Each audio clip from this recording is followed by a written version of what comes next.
Cheap. It can mean price, or it can mean quality. It can also be a noise that birds make. Cheap. So which of these describes the Redmi Pad 2, Xiaomi's latest budget Android tablet? For sure the price. Here in the US, you can find this for around $250 on Amazon. In the UK, it's under £200. And I know in a lot of other regions, it's a lot cheaper. But the real question is are you giving too much up in order to get something at this price? Hello, I am Brad. I review tech for creative professionals. Because this is coming in close to price to my current king of budget Android tablets. Drum roll, please.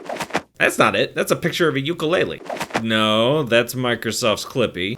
There we go, the Samsung Galaxy Tab S6 Lite. The reason the S6 Lite is the king of my Android tablet budget ranking list is because the price is so low, but the quality is not low. That's kind of my grading scale here, and how I'm going to be looking at this tablet today. So let's start with what's in the box. Xiaomi not only sent me the tablet, they also sent over some of the accessories that go along with it, like the cover and some screen protectors as well, and the pen, of course. I'm going to be talking a lot about the pen here in a few minutes. It's worth noting, since these are not officially sold in the US, I don't really have accurate prices on these, but all of these accessories are sold separately. Now, the overall feel of the tablet, its build, the materials, the unboxing experience, it gets the green sticker for the good kind of cheap. The tablet itself feels solid. It's got this aluminum back. Things like the speakers sound better than you'd expect them to on something that is inexpensive. And the tablet comes with a few extra things, like a power brick and a pretty short USB cable for charging. Power adapters are an area where a lot of companies are starting to cheap out. So what about these accessories then? I decided not to apply this screen protector that they sent over to me. It's one of those thicker screen protectors. It's really designed more for protecting the screen from scratches more than it is for drawing. If you're looking for a screen protector to use when drawing, I would recommend something like a matte screen protector, something that already has some texture to it, so it gives your pen a little bit more grip when it's on the screen.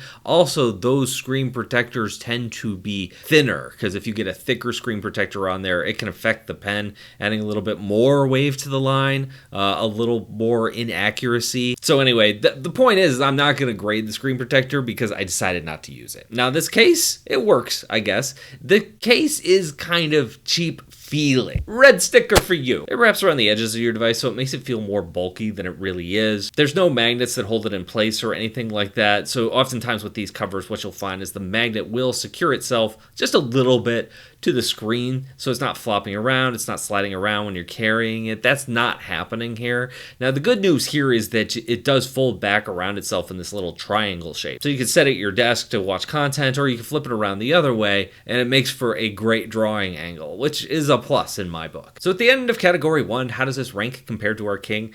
They're pretty comparable, but the Tab S6 Lite does include the pen in the box, so it does get the green check here this time around. The first category was pretty light on substance, so let's get to the next one. Derek, bring in the next section. How far can you throw it? That's not the next section. Nobody cares about that. Give me another category. The hardware, yes. We have an 11-inch screen. Looks pretty good. It's an IPS LCD panels, and the colors aren't bad. Oftentimes people will say, oh man, if it's not an OLED, it sucks. That's not the case here. Oftentimes these LCD panels nowadays are okay. I mean, obviously they're not as good as OLEDs, but they hold their own. When I first booted it up, like the default brightness setting was too dim. I did have to go in there and adjust it. So at first I was a little concerned about how this looks, but it actually is fine once you get the brightness up to a decent level. And at its brightness, it does look pretty good. It's about 600 nits of brightness, so don't expect it to like blow your socks off, but it's fine for indoor use. It's also got a really nice color range.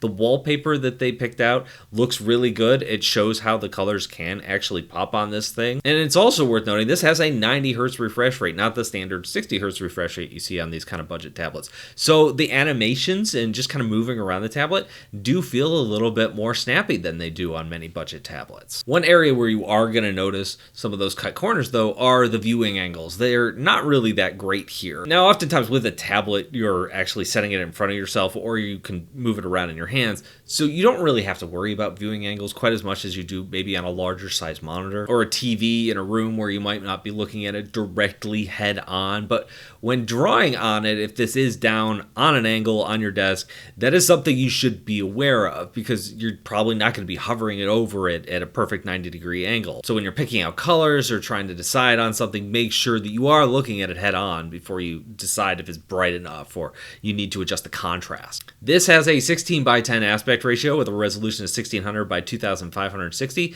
Overall, it's a good screen for the price. And it is a little bit bigger than the Samsung. Although I will say, looking at these two next to each other with the same drawing on them, they really look a lot alike. It's hard to tell the difference here. But because this does have a 90 hertz refresh rate, I'm going to give it to the edge over here on the Samsung. Good job, green sticker. The base model has 128 gigabytes of storage with 4 gigabytes of RAM. That's not a lot, but it gets the job done. You're gonna find that it's performative enough for many of the things you want to do. If you want that more RAM, you can get it up to 8 gigabytes, and you can get up to 256 gigabytes of storage if you go for the higher configurations. Also worth noting that if you do need more storage but you don't want to pay for it up front, there is an SD card slot along the side. You can upgrade your tablet that way too. The processor is, it's just okay. It's a MediaTek Helio G100 Ultra. Now the word Ultra might get you excited, but if you look at the benchmarks, it won't. This is where a lot of the cost savings is. So this is one area where I did notice a big difference compared to, say, some of the mid-range to higher-end tablets out there. There is lag behind the pen, especially if you're drawing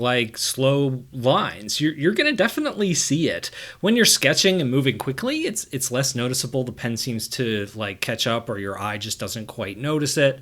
I still think this is very, very usable, but this is also why I recommend these tablets for people who are on a super tight budget, or people who are students, or you're just learning. It's going to be okay for that. You can get by with it. And I think the big drawback of these more inexpensive tablets isn't so much how they perform now, but what are they going to be like in a year or 2 years from now? If you expect this thing to last for 5 years and still be fast and snappy and performative, that's where you kind of run into problems by going cheaper. Also, shout out to the headphone jack here on the bottom. If you're going to be buying a budget device, it makes sense that they're not making people fork over a ton of money for Bluetooth headphones too. So I'm going to give it a green stamp in this category too, because for what I was using it for, it felt fine. And comparing it to the S6 Lite, I found it to be very comparable. The Galaxy Tab has a slightly better processor, and I mean just very, very slightly, not that much better. Also, the Galaxy Tab's base model only has 64 gigabytes of storage, so I think I am going to give the edge here to the Redmi. Bring in the next category. Oh, look, it's my course with a discount code in the description. Who knew? You told me to do it. You didn't have to tell everybody that. I built this course for beginners. Maybe you're someone who's tried other tutorials and felt like they just were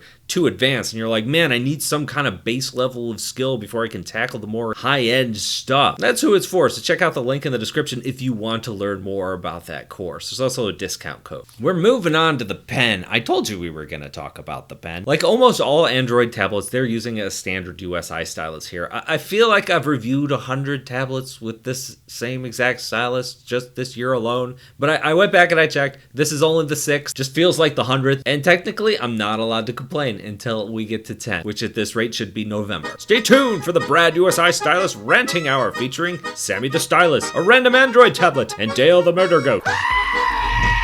So the downside of this type of stylus is the amount of wave there is to the pen. When you draw slow angled lines, you're going to totally see it. Rounding corners, that sort of thing, sometimes that shows up. And when you're drawing, that can be kind of frustrating. So in order to really knock it out, you could do one of two things. You could draw really, really fast, which can affect your accuracy, especially if you're doing detail work. Or you can add stroke stabilization, something that a lot of apps now have built in. Of course, the downside to stroke stabilization is if you want to make your strokes smoother, it often adds a lot of lag to the pen in order to completely knock that out. So the drawing experience just isn't going to feel quite as organic. Now, if you're sketching with a pencil brush or something in some of these apps, it's actually fine. It's great. It's good for that sort of thing. It's really when you get into that finished line work when you're going to really notice it. And that there is my main beef with the pen. There's just better stuff out there to draw with, like the S6 Lite. And that's why in this category, I'm going to give the Redmi the red badge. Before we move on, I like talking about the pen. There's other stuff worth mentioning here because it's not all bad. For example, the palm rejection is pretty good. It has palm rejection. Pressure sensitivity, it has that. It's not bad. The initial activation rate, it's just how hard you have to press to get a line. It's all right. So if you're note taking or if you're sketching, if you're not doing that kind of finished line work, this is totally serviceable. It's just not the best for that like finished line work, that crisp line stuff that I like to do. It's also worth mentioning this is a battery powered stylus. It charges via a USB Type-C cable. There is a portal on the side, on the back for that. While sitting on my desk, this thing looks identical to the Apple Pencil, but as soon as you pick it up, you're gonna notice the difference, at least if you're familiar with the Apple Pencil. It's a lot lighter than the Apple Pencil, so I do like something that's a little bit more weighted. This also has some physical buttons along the side, but overall, it gets the job done, and it does feel pretty comfortable in the hand. So when I am comparing these two devices, they aren't that far apart. Even when I'm trying to figure out which screen I prefer or which one feels faster, they're very, very similar. For me, it comes down to the pen with the Samsung S Pen just being better to draw with. I imagine licensing Wacom's tech is a lot more expensive than using the USI standard, which is why so many manufacturers go this route. It's a bummer, but I just have kind of accepted at this point that drawing on an Android tablet is probably a niche. It's not the primary thing that a lot of people are doing or that manufacturers are looking to cater to. And I know that in some places, Xiaomi's tablets are quite a bit cheaper than the Samsung alternatives. That's going to factor into a lot of people's decisions. If you're getting this for 25, 30, 40% less than Samsung,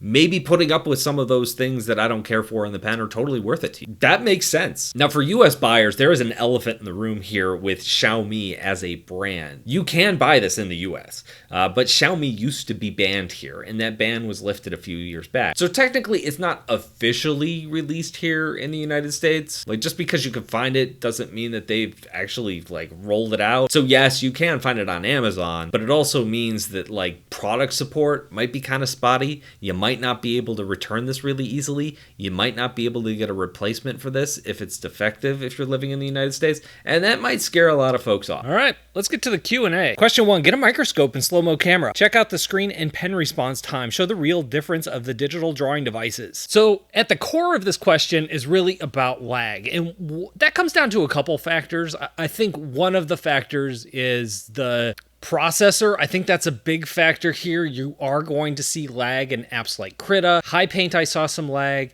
Clip Studio, I saw lag. There's a app here that just comes shipped with it that's like a notes app. It's Xiaomi's own app. There wasn't that much lag in that one. That is a well-optimized app. But most of the apps that artists are going to use, there is lag. And I think that comes down to the processor. You don't really need a slow-mo camera to see that as cool as it would be to film that sort of thing. And unfortunately, that's just one of the things you're going to run into on a more inexpensive tablet is the areas or the place that they cut the cost is really the processor, and that leads to less performance. With that said, I still think this is a decent sketching tool. You can still do work with it. When you start adding the stroke stabilizer, that's when you really start to see the lag kick in hardcore, but even without it, you can tell. Next question, how well does it run Krita, and which drawing apps does it handle best? I may have accidentally previewed that question in the last one, but Krita is okay. High Paint, I noticed the most lag in. Clip Studio was okay. None of them are spectacular. You're gonna find lag in some of those apps, but they're totally usable. It's just, that's one of the trade-offs you're making when you're going with a lower powered processor. Ooh, 2 questions, let's do it. How is the latency when drawing, and also when drawing with multiple windows open? Also, the screen eye strain like some laptop screens, or is it comfortable to work from? So if you have multiple apps open at once, if you're doing multiple things, that's going to drain it. Which apps you're using is going to depend on how much that affects your drawing experience. If you just have like a web browser or some images open on the side, some references, you'll probably be fine. If you're watching a video, you might be okay. You know, it's when you get into something like more processor intensive that you might notice that. As far as eye strain, I'm not an eye strain guy. I don't really have that problem. So when I was using this, I didn't. It's an LCD display, which compared to an OLED is going to strain your eyes less. So it didn't bother me. I was okay in that regard. Your mileage may vary. Party emoji, party emoji. I love me some party emojis. I was wondering if I should go with the Redmi Pad 2 or aim higher for an S8, mostly work related. So the S8 is a Samsung tablet that came out a few years ago, Galaxy Tab S8, and it was one of their high-end tablets. tablets just a few years ago. And I bet that thing holds up pretty darn well. Looking at the benchmarks on that processor compared to this one, it's going to perform better. Plus the screen, even though it's a few years older, is still going to be really good. How does the Redmi Smart Pen fare compared to a USI stylus? Does the tablet also support USI styluses as well? Have you considered asking Redmi, Xiaomi, Lenovo regarding the flaws of their pens? So since you've gotten this far in the review, you probably already know this is a USI stylus, so it has all the problems that our beloved USI styluses have. Here's the thing with these Android tablets is that they have baked in pen support. Not all Android tablets have the sensors under the screens for the pens, but all Android software has support for Wacom styluses and for USI styluses. I don't know this for a fact, but I bet Wacom just costs more to license. I think USI is an open standard. I don't know if that costs anything to license. So if you're working on a tablet like this, if you're not aiming at an artist, I think it's just easier to use the USI standard than it is to go out and do the Wacom thing. Also, Samsung uses Wacom's tech because Samsung owns a chunk of Wacom, or at least they've invested in Wacom. That's part of the reason why they use their stuff. I don't think they're holding back for other people using it, but that is why they use it. It would be so much work to create your own stylus standard for an Android tablet just to improve on it. That's something that Apple can do with the Apple Pencil because they own everything in the ecosystem. In Android, you're probably not going to get a return on investment for doing that much work. Every device, does it overheat easily? Some of us don't have air conditioning for technical reasons. My iPad Pro starts to throttle and loses charge while it's plugged in, and it's too hot and becomes unusable. So the short answer to this question is, I don't know. I didn't notice it overheating because I have air conditioning. I keep the house around 72 degrees in the summer. I have no idea what that is in Celsius.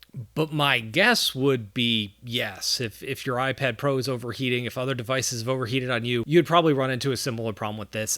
This is an inexpensive tablet, and so I don't think they're going to build it for those kind of circumstances to survive those kind of extreme temperatures. All right, thank you all for the questions. If you're wondering, hey, where do these questions come from? I post community posts here on YouTube occasionally and ask for questions on devices, so keep your eyes peeled for those. I got some good feedback on this section in my Surface Pro review. Might be doing it again, you never know. Anyway, thank you. If you want more Android videos, I'll link some up here, and that's it. I'll talk to you guys in a few days. I got some Wacom Cintiq tablets coming in soon. Gonna be reviewing those.